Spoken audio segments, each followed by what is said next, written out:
Maugham सिरीजमध्ये तुम्हा सर्वांचं स्वागत आहे. डिलिव्हरीनंतर आईची काळजी घेणं तितकंच इम्पॉर्टंट आहे.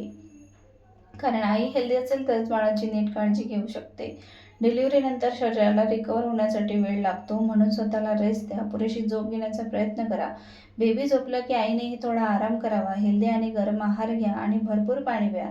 जोपर्यंत बाळाला फिडिंग चालू असतं तोपर्यंत डॉक्टरांनी सांगितलेल्या कॅल्शियम आणि मल्टीव्हिटॅमिन टॅबलेट नियमित घ्या. डिलिव्हरी नॉर्मल असो किंवा सी सेक्शन, शरीरावर जास्त ताण देणं अवॉइड करा. डॉक्टरांनी दिलेली मेडिसिन वेळेवर घ्या. काही वेळा डिलिव्हरीनंतर बॉडी पेन, विकनेस किंवा बॅक पेन जाणवू शकतो, म्हणून जास्त कामाचा स्ट्रेस घेऊ नका. फिडिंग करणाऱ्या आईने वेळेवर जेवण करणे खूप इम्पॉर्टंट असतं, कारण आई हेल्दी असेल तर बेबीसुद्धा हेल्दी राहतो.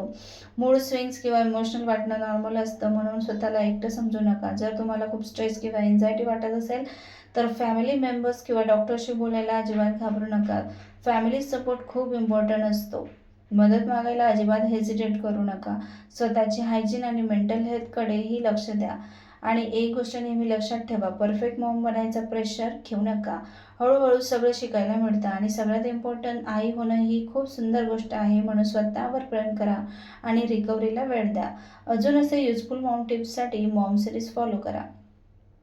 तुम्हाला हा व्हिडिओ आवडला असेल तर चॅनलला सबस्क्राईब करा, लाईक करा आणि कॉमेंट करायला विसरू नका.